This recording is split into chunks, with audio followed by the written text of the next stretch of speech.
If you're grieving right now, there are several things that you can do.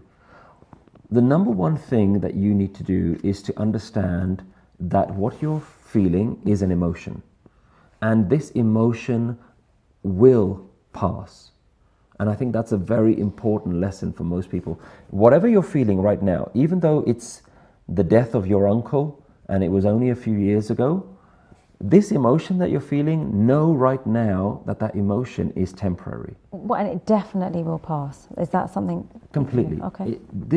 No emotion is going to last forever. Okay. That emotion will pass. So the first thing we need to acknowledge is that you are on a process. And this is something that we don't really acknowledge with grieving, that actually modern psychology does very well. We think about grief as a state of mind. That I'm grieving the loss of my uncle, I'm grieving the loss of my loved one, and I don't know what to do about it. Psychology actually says that grieving is a process, and that process means that you're going to come out the other end fine. Okay. So you need to understand, and we all need to understand, that if you're grieving right now, that there is a process and you're going to be coming to the other end of it. So you already know that there is a light at the end of the tunnel.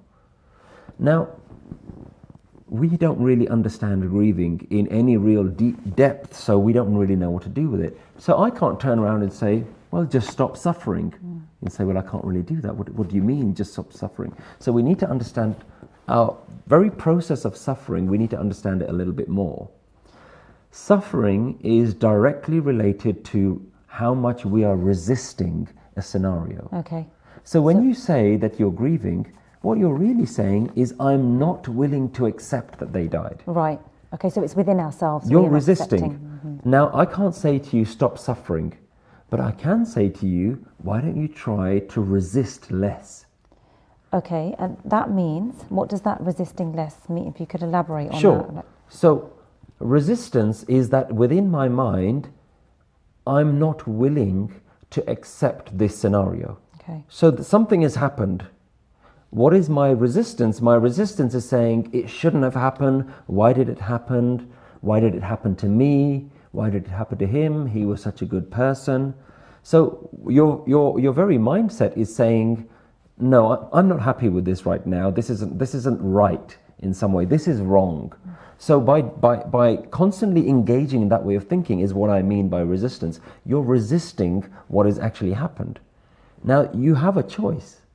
You can choose to respond in a different way. Right. And that response is, okay, this resistance isn't actually helping me. That person has passed away. That's happened. I can't change that scenario, right? We can't change that. No. Can I change my response? You can. And this is the interesting thing, is that your response is causing your grief. How I'm choosing to look at this scenario is causing my suffering. Is there a different way of looking at this?